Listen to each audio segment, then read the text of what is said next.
Hello students, welcome to परमार्थ शिक्षा निकेतन।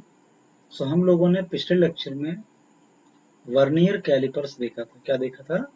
Vernier callipers. ठीक है। इस लेक्चर में हम लोग स्फेरोमीटर या फिर माइक्रोमीटर जिसको हम बोलते हैं, ठीक है, या अगर मैं दूसरे शब्द में बोलूं तो जिसका नाम है स्क्रू गेज। ठीक, स्क्रू गेज, उसके बारे में पढ़ेंगे आज। ठीक है ना। हम लोगों ने वर्नियर कैलिपर्स देख लिया है, आज हम स्क्रू गेज के बारे में पढ़ेंगे। पहले जिस कॉन्सेप्ट पे ये बेस्ड है उस कॉन्सेप्ट को समझ लेते हैं। ठीक है। और कैसे हम लीस्ट काउंट वगैरह कैलकुलेट करेंगे वो सारी चीजें जान लेते हैं और उसके बाद हम प्रोसीड करते हैं अपने लेक्चर में। ठीक है। If an accurately cut single threaded screw is rotated in a closely fitted nut, then in addition to the circular motion of the screw, there is a linear motion of the screw head in the forward or backward direction. कहने का sense ये है कि अगर किसी नट में, ठीक है, जैसे यहाँ पे एक सिस्टम है, इसमें अगर मैं एक स्क्रू फिट कर दूं, जैसे कि ये एक स्क्रू है, ठीक है, इसको मैं फिट कर दूं और उसके बाद इसको रोटेट जब करूं एक कंप्लीट रोटेशन में हमारा जो स्क्रू है वो आगे की तरफ कुछ डिस्टेंस जाएगा या फिर पीछे की तरफ कुछ डिस्टेंस ट्रेवल करेगा। ठीक है।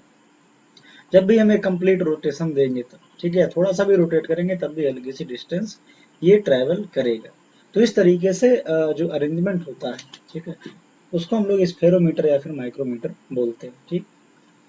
The linear distance moved by the screw when it is given one complete rotation is called the pitch of the screw. तो जब एक कंप्लीट रोटेशन, जैसे कि ये स्क्रू है, ठीक है ना, ये स्क्रू है इस तरीके से, तो एक कंप्लीट रोटेशन में जितना डिस्टेंस आगे बढ़ेगा, ठीक है, जितना ये लीनियर डायमेंशन में आगे बढ़ेगा, लीनियर डिस्टेंस ट्रेवल करेगा, उसको हम लोग बोलते हैं पिच ऑफ द स्क्रू। क्या बोलते हैं? Pitch of the screw. Pitch का डेफिनेशन क्या हुआ? पिच का डेफिनेशन हुआ the linear distance moved by the screw when it is given one complete rotation is called the pitch of the screw. This is equal to the distance between two consecutive threads as measured along the axis of the screw. अगर मैं ये axis मान लो screw की, तो ये जो thread हैं, ठीक है ना, ये जो इस तरीके से मार्क्स बने होते हैं इस स्क्रू पे, इनके बीच का एक गैप होता है, ठीक है ना, टू कॉन्जिक्यूटिव के बीच का गैप होता है, इसके और इसके बीच का गैप होता है। ठीक है। In most of the cases, it is early either 1 millimetre और 0.0 मिलीमीटर।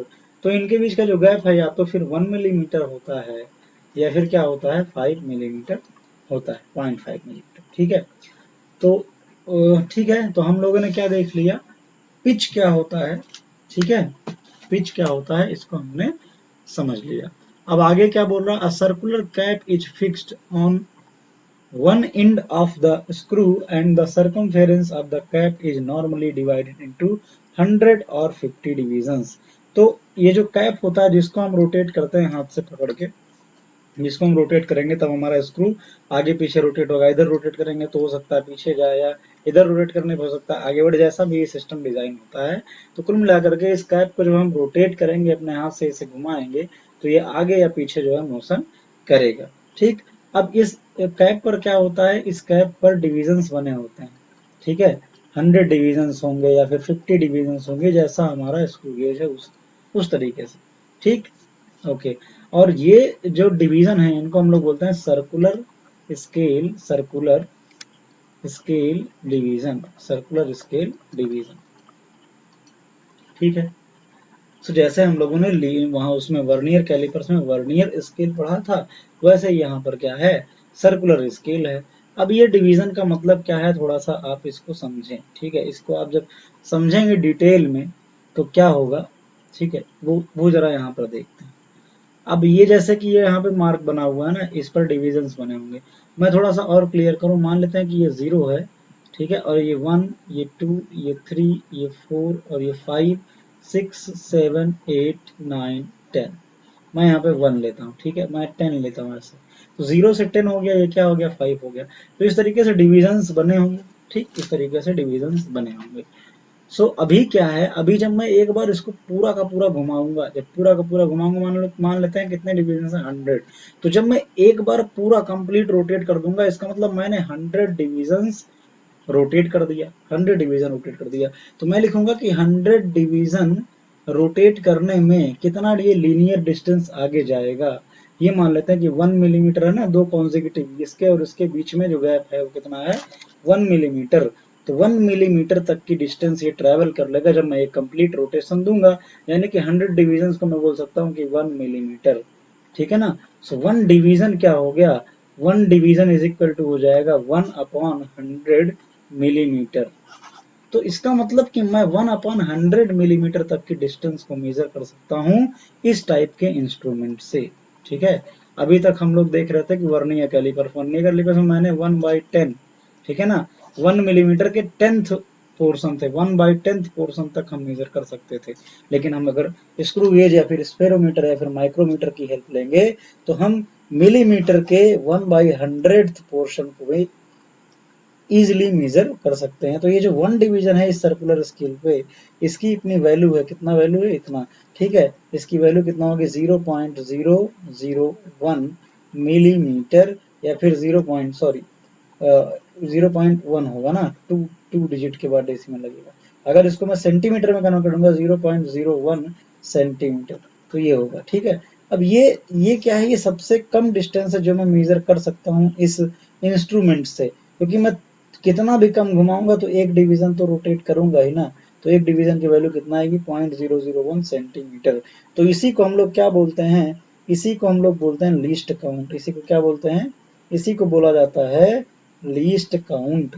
तो लीस्ट काउंट क्या होगी, लीस्ट काउंट हमारा हो गया, least count is equal to 0.001 centimetre, या फिर इसी को हम कैसे लिखेंगे, 0.01 मिलीमीटर, ठीक है, 0.01 मिलीमीटर।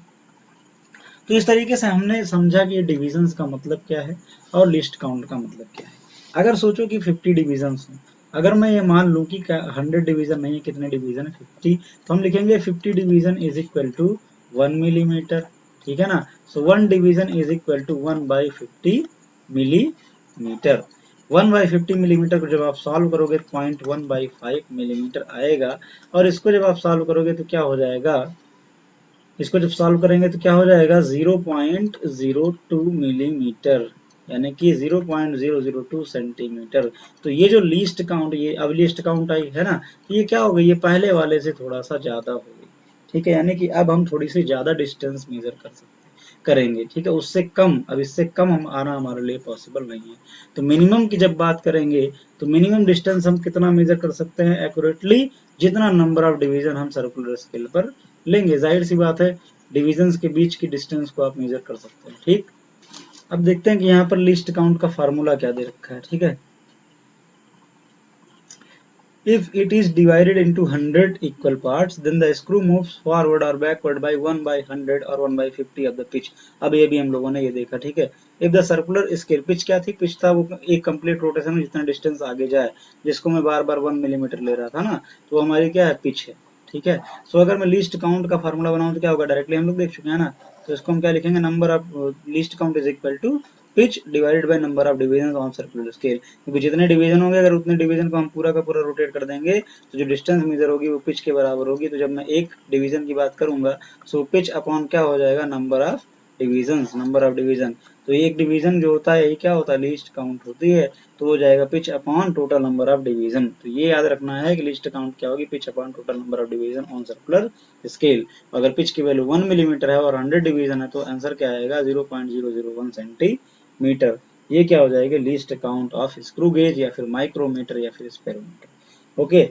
सो इस तरीके से फिगर होता है। अब यहाँ पर देखो, यहाँ पर ये जो पोर्शन दिख रहा है, ठीक है, इसमें अगर मैं बात करूँ, यहाँ पर दो जॉ हैं, एक जॉ फिक्स जॉ है ए, ठीक है, और ये स्क्रू मूव करता है, एक जॉ है एन, ठीक है। तो अगर मान लो हमें मेजर क्या करना होता है, हमें बहुत पतला वायर हो, ठीक है, वायर हो, या फिर हेयर की बात करें, या फिर कोई भी ऐसी चीज, थ्रेड की बात करें बहुत पतली हो, उसकी डायमीटर को मेजर करना, उसका डायमीटर कितना होगा ये मेजर करना, ठीक है।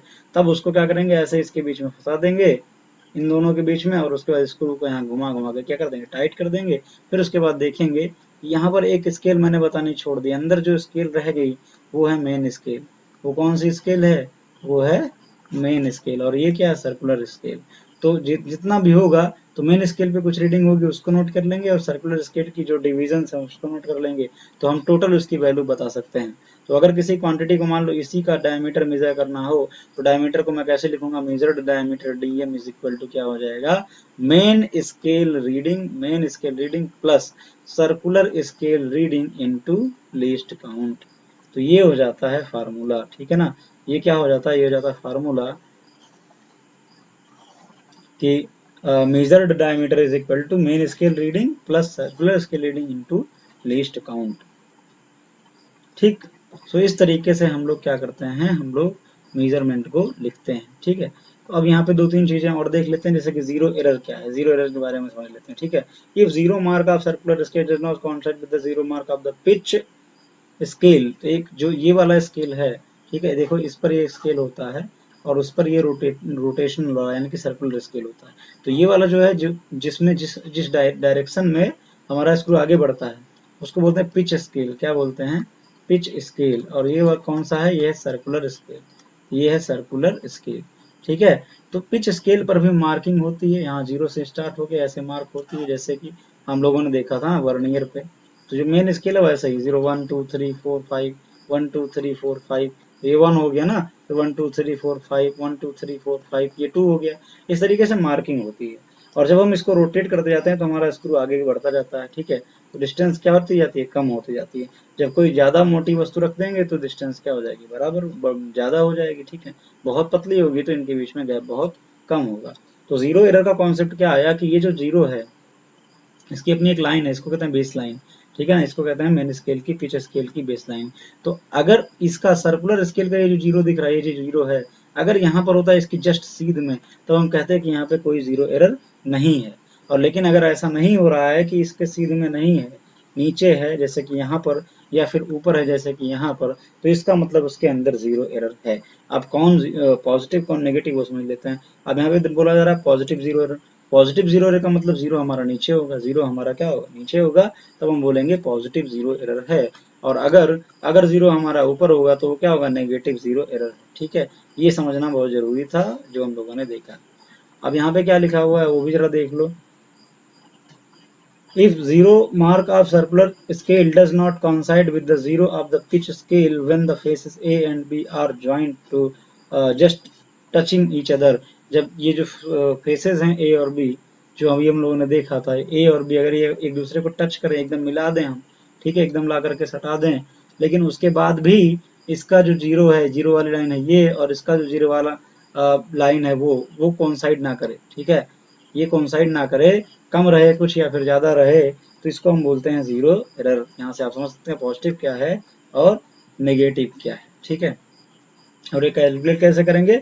आप मेन स्केल पे देखो वैल्यू क्या है, जीरो है या फिर वन डिवीजन है। अगर कोई डिवीजन नहीं है तो आप इसमें गिनो कितना है, ठीक है, इसमें गिनो, इसके वाले डिवीजन को मल्टीप्लाई करना है इसकी लिस्ट काउंट से, और इसके वाले जो मेजरमेंट है उसको एक्यूरेटली इसको देख करके मेजर करना कि कहाँ तक वैल्यू मिल रही है, ठीक है। इसके बीच में कुछ आएगा तो फिर यहाँ से जो डिवीजन हैं वो उसके इक्विवेलेंट होगा, ठीक है।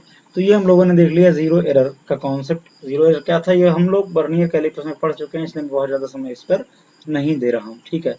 बैकलैश एरर, ठीक है, जरा इसको समझते हैं।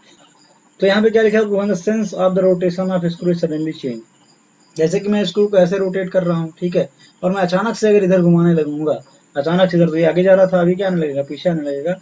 तो इस आगे और पीछे होने में कुछ जो है डैमेज हो जाता है हमारा स्क्रू।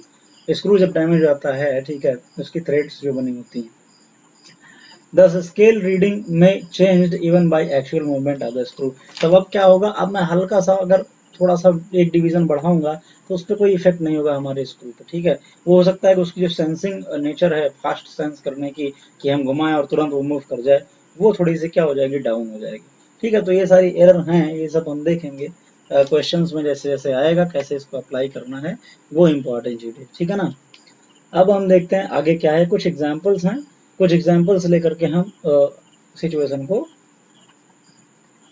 प्रॉब्लम्स को समझते हैं, ठीक है। जैसे कि मैं पहला एग्जाम्पल लूँ तो क्या बोला गया है? The pitch of a screw gauge is 1 millimetre.